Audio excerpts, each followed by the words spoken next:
Okay, so as I mentioned, we are going to be talking about benefits. And as you're probably aware, benefits are throughout the system. So we're going to start here in self-service to show you where you can see them over here, assuming the menu is enabled in self-service. I'm logged in as a system administrator, so I see everything in the system here. So I do have it available. It's possible that you do not have that available in your self-service, so you wouldn't see it, but it is over here. You'll see this little star menu right here, benefits. Of course, I can make this a little bit larger to see benefit plans right here. So I'm going to go ahead and click into this just so you can kind of see what's available in self-service.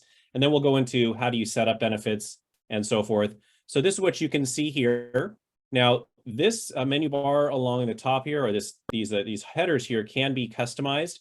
So if you would like to show other things in there, this is an option for your users. This is a per user setting in the system. So it's possible that you may have an option checked off that another employee does not. So if you're helping somebody out and you see that, oh, they're not seeing the coverage column or something like that, it's possible it's just not enabled for them. So what you would do is on any one of these columns here, you could click on the little down arrow that shows up when I put my mouse over the top of it, and you could choose which columns that you would like to see. So for an example, if I would like to see employee coverage and maybe whatever option 2 is in my settings, I can enable those right there. I can also rearrange the columns if that makes a lot of sense to me. If I want to possibly put the coverage, over here, something like that, I can click on the column and drag it right to left. And then the other thing I could do, as you can see here, is I can click on the column headers to sort them. I only have one, so it doesn't really do me any good. But if I had multiple ones, perhaps I would like to see multiple. In fact, if I do show inactive, I should have multiple, and you'll see how I can then sort them that way. All right, and then I'll go into the plan here, and then we'll go into the setup of how this works. So just so you can see what I'm able to see here in self-service when I'm looking at the benefits. This is not going through open enrollment, but this is just looking at the benefits for the employee. I can see what this employee is able to view here. Now, there are a couple of things that possibly are a little different on how your plans are set up. First off, I currently have the option enabled where I can make changes to my benefits right here in self-service without going into open enrollment, which you may want to allow for some benefit plans. So if if the employees are allowed to make changes to some benefits outside of an open enrollment, perhaps you've got a 401k or a retirement type of plan, and they're allowed to change their contribution outside of an enrollment process, you may want them to be able to select or enter in a number up in here. So that's why these are enabled. It's highly likely that in your plans, these are not enabled on something like a dental or medical, simply because you probably have the employees go through an open enrollment or maybe possibly a life event to make those changes. So that's why yours may look a little different here, but you can see the information I'm able to see here, the different options I have for this plan, the coverages, effective dates, if I had some dependents that were selected down here, as well as if I had any documents and forms connected to this plan. All right, so let's hop on over into the configuration of this. So first off, I'm going to go over to what you see in HR. So you can see here, I've got this other tab open. I'm looking just at the same employee in HR, same benefits information. So it's basically the same look and feel here. Again, I can go through, I can turn on different columns if I need to do that, and it will remember what you do for your user. So if you're an administrator and you want to choose to show the plan name instead of the code or whatever it might be, you can enable those columns just like I showed you in self-service there. And then when I click on the plan, again, similar to what I'm seeing in self-service, the difference is that when I am an administrator, I have more rights than what the employee sees. Now, in this situation, I can change the same as I can in self-service because of a setting in my plan that I'll go over in a moment here. But there are times where the administrator might need to be able to change something that the employee cannot change, in which case they might have more ability to do that. Otherwise, you'll see it looks very similar to what I saw in self-service. So you can see that right there. All right, so how do we set up benefit plans? Let me just go over to the configuration. Now, there's a lot that goes into this. I'm going to try to go through it as quickly as I can in the next 20 minutes. So forgive me if I go very quickly and you don't catch everything that goes into benefits. So it's not simply benefits right here. We also have carriers, and then there's going to be things in the code tables that go into creating a benefit plan. So I'm going to actually start in the carriers because that's a required field in benefits. So when I go to that, you'll see that if I add a benefit, it's going to request carriers. So I have to go here first. Now, there's a lot more to carrier settings than just the name of it, because if you're using our ability to do EDI to your benefit carriers, you may need to put in things like policy numbers, tax IDs, and trading partner IDs. That is part of the EDI connection to benefit carriers that you might need to configure. But you'll see here, when I'm setting up a carrier, very simple. I just have these two required fields right there, like Anthem, like that. And you see I've got one here for Transamerica, so TAM. And you can set up as many of these as you need to cover your different benefit plans. All right, another thing in benefits, before I get down to that, is in the code tables.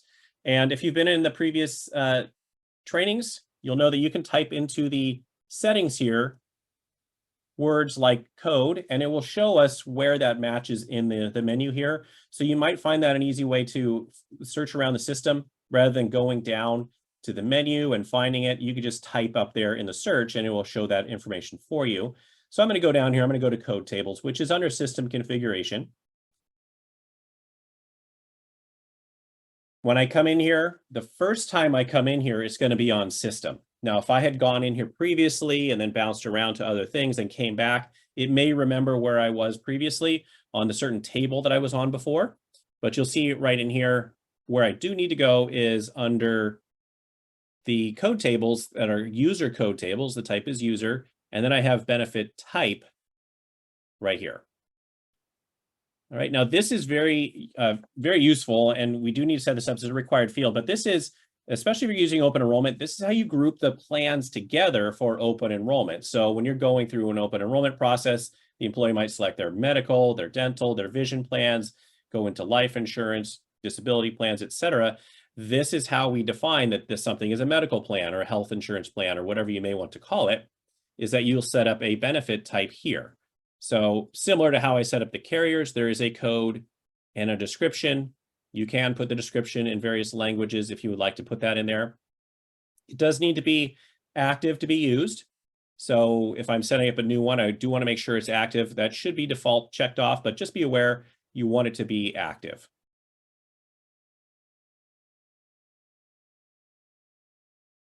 All right, so that's under the code tables.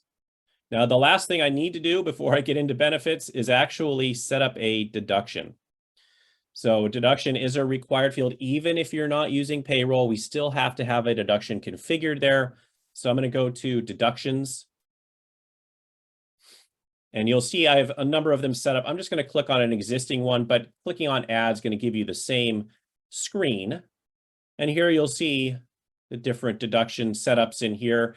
There are a number of required fields. Now, if you're not using payroll, it really doesn't matter what you do in as far as like say the deduction type and the pay type and things like that, because you're not actually calculating payroll and setting up the taxes and so forth is not critical. Now, what if in the future you switch?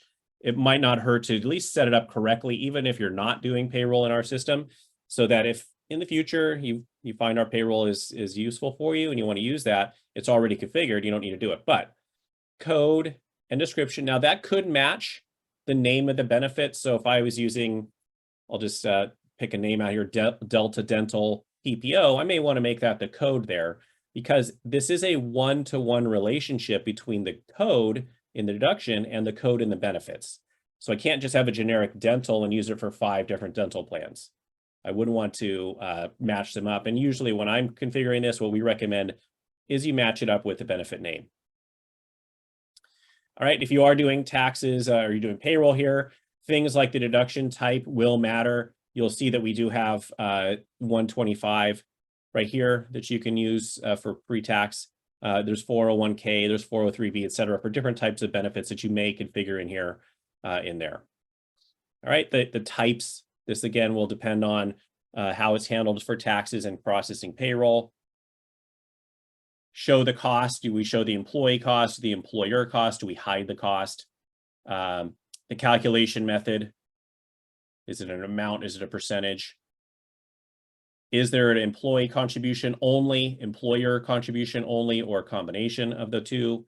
And then you'll see down here the limits. So these are all required. You'll notice the little star. is required.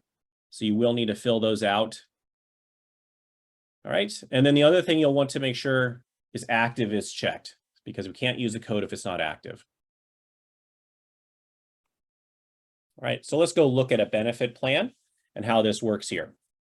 So it's if you've already gone through an implementation, you're using the system, and you have benefits, they're already going to be populated in here. As you can see, I have a number of these plans already configured. Not all of them are currently active, but let me go to that dental plan that I was looking at before. And here you'll see the different settings that I have on this plan. All right, now the name, the code in the name here, this is obviously what I'm seeing when I'm in self-service, when I'm over looking at the employee record.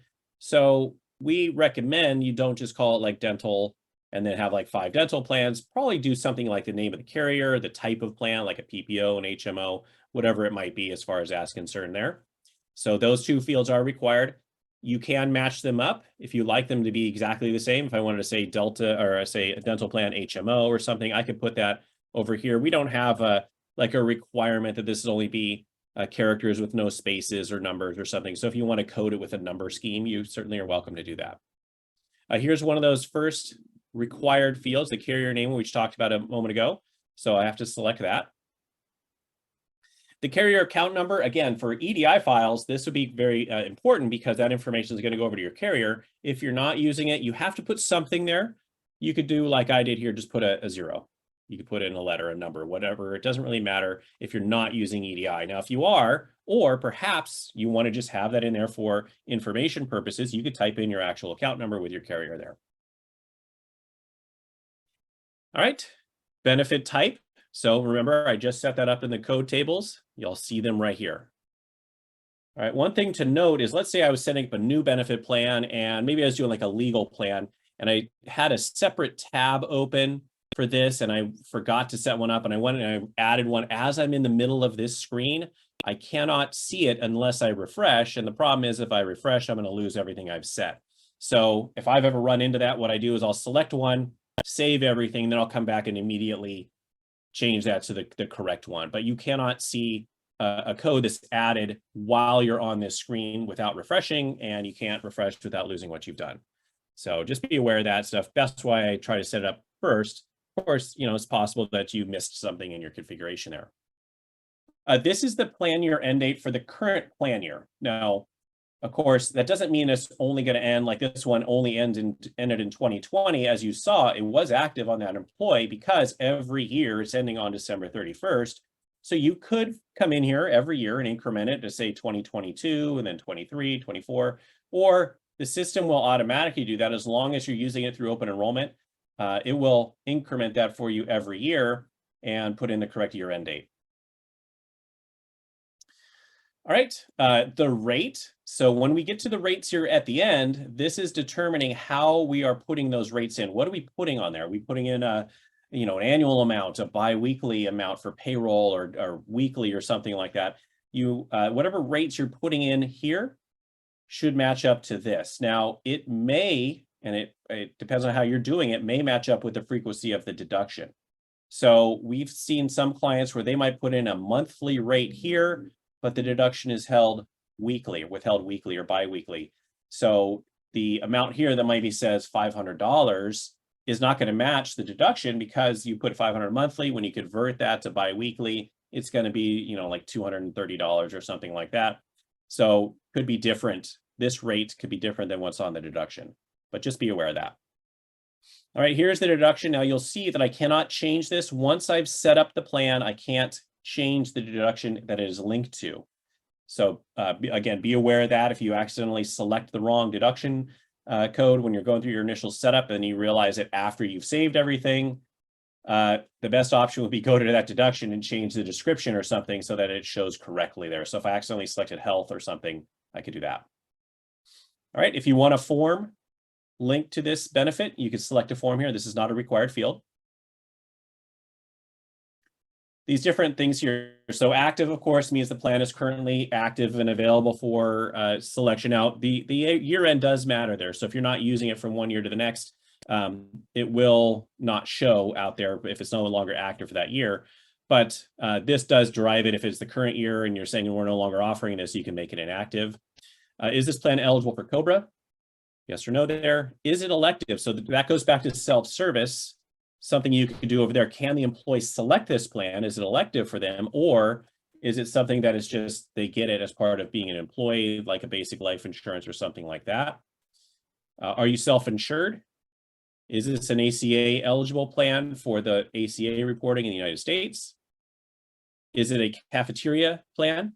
So is it related to a cafeteria plan where perhaps they get a certain amount of money each month, and this deducts from that amount of money? And then allow changes in ESS. So we have two things, obviously, that are going to do. One is elective, and the other was allowing changes. So elective will allow them to go through open enrollment. Allow changes allows me to make that change at any time.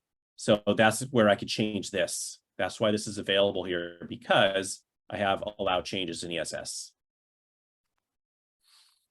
All right, down here, I've got some more information here. So a description.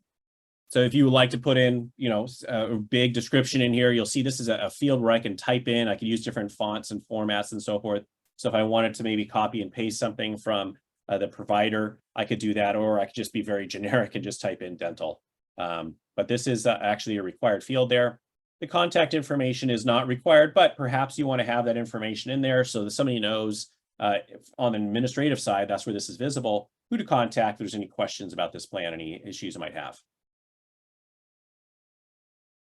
All right, the formulas here. Now, this can be very technical, as you can see in the premiums and the contributions. I have some formulas in there. The one thing that's required on this field or the screen is the eligibility. That determines who can actually enroll in this plan. And that's not only in self-service, but also on the administration side. We're going to look at this eligibility here to determine can it be added to the employee through HR administration, not just in self-service. But this will also drive, can they see it in self-service when they're going through an open enrollment? So if I had an eligibility that looked at perhaps their location and they weren't in that state, they wouldn't see it in open enrollment. Now, what I would say about this, because I could spend an hour easily talking about this screen, is support is very useful in this here. So that help button I clicked in the upper right-hand corner is going to bring this up right here. And we have a great description on different things that can go in these fields here. So you'll see as I get down here, number 2, formulas. Here's some examples for like contribution and eligibility and so forth.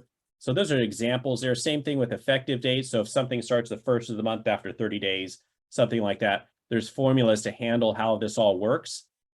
Use these links right here that talk about the expression language and the formula examples.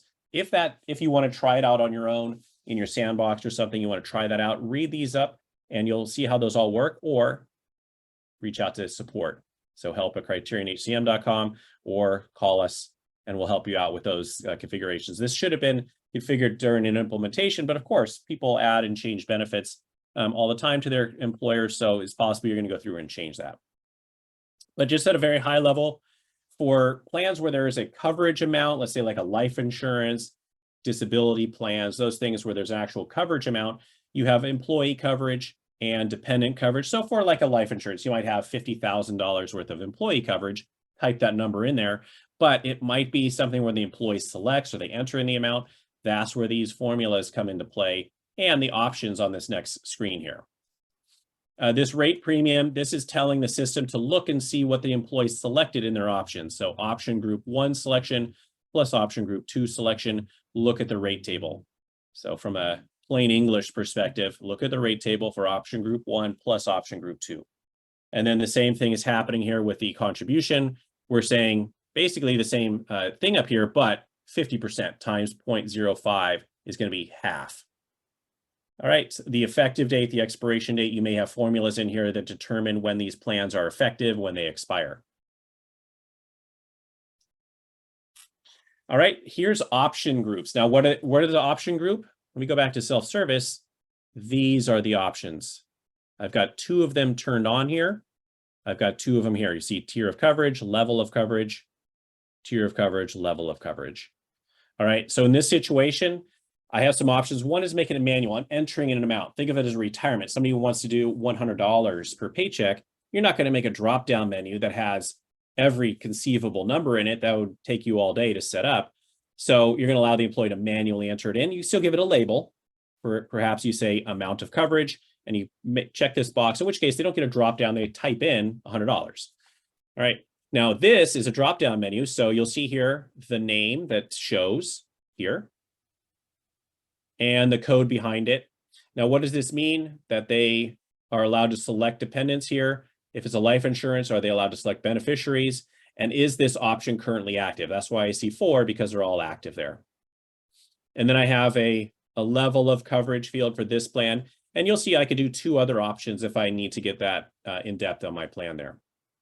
So how does it all come together in my rates? Again, I could spend all day talking about this, but you'll see here, I'm combining my previous 2 options. So as an example, EE plus HP for high or LP for low. When I go to the rates, you'll see that here, EE HP, EE LP, there's the rate, and there's the rate. So whatever this person selected over here, employee plus spouse high plan, EE plus SP HP is $25. All right. And I would see $25, right? Well, half of $25 is $12.50. Remember, I had that half number in my formula over there back in the beginning under formulas. So that's where that all comes in. Now, when you're going from one plan year to the next, the really nice thing is everything gets copied. So I can hit new rates, put in that it's effective, let's say 1/1/2023. It copies everything. You'll notice that this changed, but it copied everything in here. So the rates increase next year. For an example, I could type in 25, 30, etc. I'm not going to update all rows, but you'll see how I can easily type those in there. And then I just need to hit save to save this. Now, perhaps you have a long rate table with, let's say with life insurance, it's got all these things with ages and so forth. You might want to import that information in which case you download a template and you can import it in, but probably need to reach out for support. Again, I could spend some time on doing that. But now I can see my new rates and my old rates right there in the system.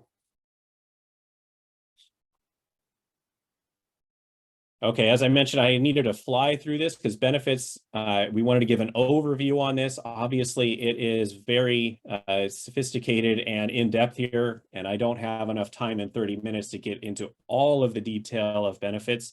I haven't been able to monitor the Q&A. I'm assuming that there have been some questions on that, but